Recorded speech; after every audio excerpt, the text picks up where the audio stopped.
नमस्कार दोस्तों, स्वागत है आपका अपने वीजी नॉलेज में। आज उस व्यक्ति की बात करेंगे जिसके किस्से बड़े हैरान कर देने वाले हैं। वो एक बार नहीं बल्कि कई बार मरने से बचा। जी हाँ, यहाँ बात हो रही है डीके राव की। आपको ये भी बताएंगे कि इस व्यक्ति का नाम डीके राव कैसे पड़ा। डीके राव का असली नाम है रवि मल्लेश बोरा। उसका जन्म मुंबई के मटुंगा एरिया में हुआ। इससे पहले उसकी फैमिली कर्नाटका की रहने वाली थी, लेकिन 60 के दशक में उसके पिता मुंबई के मटुंगा में आकर बसे। आपको बता दें, इस एरिया में ज़्यादातर लोग साउथ इंडियन राज्य के रहने वाले हैं। मुंबई के मटुंगा में रवि बोरा पला बड़ा। उसका बचपन से ही पढ़ाई लिखाई में ध्यान नहीं था। छोटी उम्र में रवि बोरा की दोस्ती धारावी इलाके में रहने वाले लड़कों से हो जाती है। उन लड़कों के संबंध बताया जाता है अंडरवर्ल्ड के साथ थे। कुछ लड़के वृद्धा राजन के लिए काम किया करते थे। ये लड़के गरीब परिवार से आते थे। धारावी इलाका एक ऐसा इलाका है जहाँ ज़्यादातर लोग लोअर मिडिल क्लास फैमिली से आते हैं और वहाँ तंग गलियों के साथ साथ बड़ा स्लम एरिया भी है। इस एरिया में वृद्धा राजन का दबदबा हुआ करता था। अब रवि बोरा की दोस्ती वहाँ के लड़कों से हो जाती है। रवि बोरा उर्फ डीके राव अपने साथियों के साथ मिलकर छोटी मोटी चोरियों को अंजाम देना शुरू कर देता है।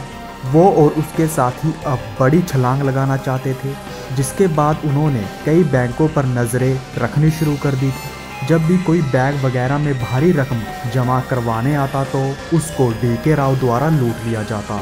इस लूट के शिकार बनते थे पेट्रोल पंप और रेस्टोरेंट के मनी कलेक्टर।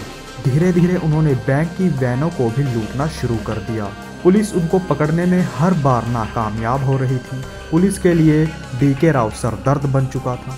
आखिरकार वो दिन भी आ जाता है जब उसको एक केस में पुलिस ने गिरफ्तार कर लिया, जिसके बाद उसको मुंबई की ओथर जेल में भेज दिया गया। ये वो समय था जब छोटा राजन एक कत्ल के केस में उसी जेल में सज़ा काट रहा था। छोटा राजन और डीके राव एक दूसरे को इतना नहीं जानते थे, लेकिन जेल में एक साथ रहने के बाद दोनों में अच्छी और गहरी दोस्ती हो गई। छोटा राजन डीके राव को जेल से बाहर मिलने को कहता है और डीके राव को काम देने की बात करता है। छोटा राजन को एक ऐसे व्यक्ति की तलाश थी जो किसी भी वारदात को अंजाम देने से हिचकिचाए नहीं, और शायद एक साथ जेल में बिताने के बाद छोटा राजन को डीके राव पर भरोसा हो गया था। इसके बाद डीके राव ने छोटा राजन के साथ मिलकर मनी एक्सटॉर्शन के धंधे में अपना पैर जमाया।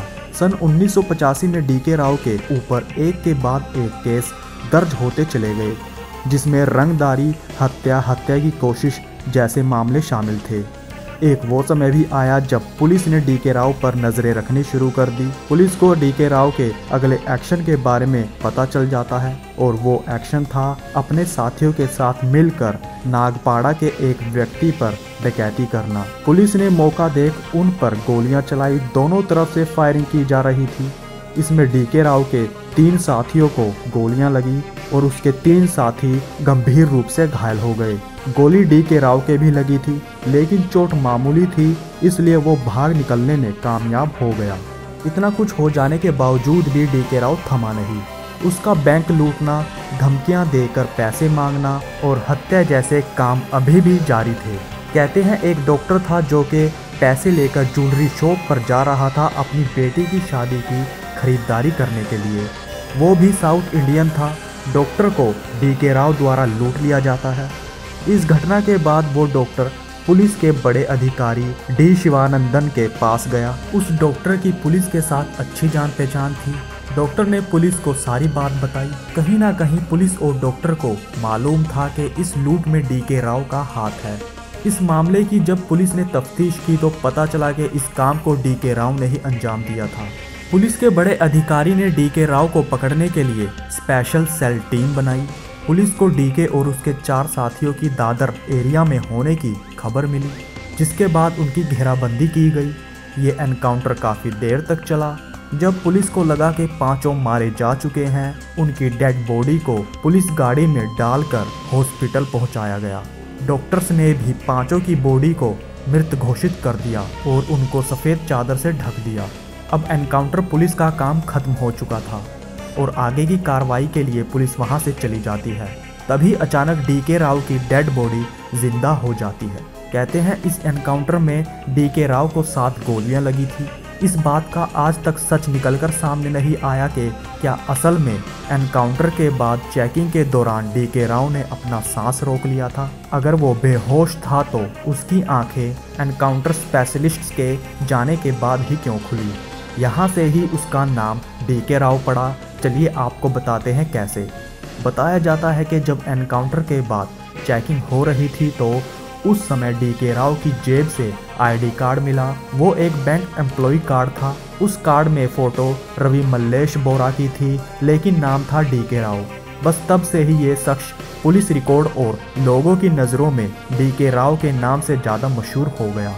सिर्फ यहीं डीके राव ने मौत को चकमा नहीं दिया, बल्कि मुंबई के सांता क्रूज एरिया में लेडी पुलिस ऑफिसर ने उसको 3 गोलियां मारी थी। उस एनकाउंटर के बाद उस लेडी पुलिस ऑफिसर को लेडी सिंघम कहा जाने लगा था। 3 गोलियां लगने के बाद भी डीके राव बच गया था। डीके राव जेल में रहकर भी फिरौती जैसे कामों को अंजाम देता रहा। जेल में भी उसने अपना दबदबा बना रखा था। छोटा राजन के कामों को वो जेल में रहकर ही ऑपरेट किया करता था। उसने जेल में रहकर ही एक हत्या को 2002 में अंजाम दिया। पूरा मामला क्या था चलिए आपको बताते हैं। साल 2000 में बैंकॉक में छोटा राजन पर हमला होता है, जिसमें वो बच जाता है। छोटा राजन का एक खास आदमी था जिसका नाम था ओपी सिंह। वो नासिक की जेल में बंद था। इसी दौरान डीके राव अपने साथियों के साथ ओथर जेल में बंद था। छोटा राजन को लगता था कि ओपी सिंह उससे जुड़ी इन्फॉर्मेशन पुलिस को दे रहा है, और छोटा राजन को ये भी डर था कि वो उससे अलग होकर मजबूत गैंग बना लेगा। तभी छोटा राजन ने ओपी सिंह को रास्ते से हटाने का फैसला लिया, जिसके बाद उसको मारने की प्लानिंग की जाती है।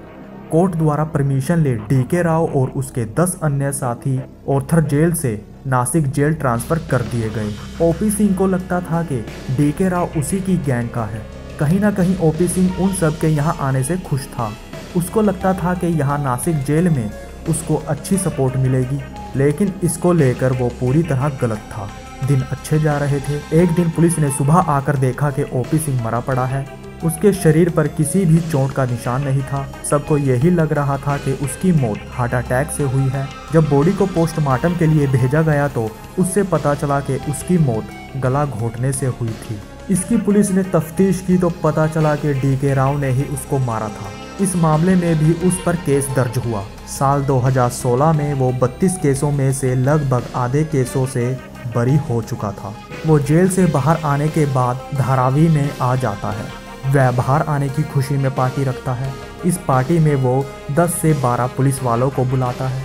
पार्टी में वो पुलिस वालों से कहता है कि वो अपनी पॉलिटिकल पार्टी बनाकर चुनाव लड़ेगा। ये बात कहीं ना कहीं से लीक हो जाती है, जिसके बाद उन पुलिस वालों में से 9 पुलिस वालों को सस्पेंड कर दिया गया। यहाँ से ही उसकी पुलिस वालों से दुश्मनी शुरू हो गई। वहीं दूसरी तरफ उसकी दाऊद से भी दुश्मनी बढ़ती जा रही थी। साल 2017 में डीके राव को फिर गिरफ्तार कर लिया गया।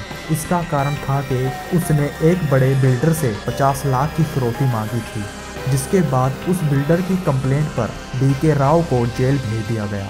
बाद में पता चला कि वो अपनी मर्जी से ही जेल में गया था, क्योंकि उसको डर था कि कहीं बाहर रहकर वो दाऊद या फिर पुलिस की गोली का निशाना ना बन जाए।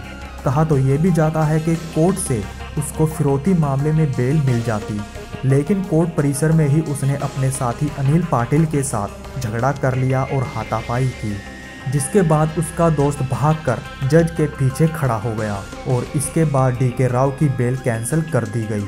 कहीं ना कहीं डीके राव बाहर से ज़्यादा अंदर अपने आप को महफूज समझता है। अब तक डीके राव ने अपनी ज़िंदगी के 23 साल जेल में गुजार लिए हैं और अभी भी वो जेल में बंद है। तो दोस्तों ये थी रवि मल्लेश बोरा उर्फ डीके राव की ज़िंदगी से जुड़ी कुछ बातें। अब तक के लिए इतना ही। तो नमस्कार दोस्तों।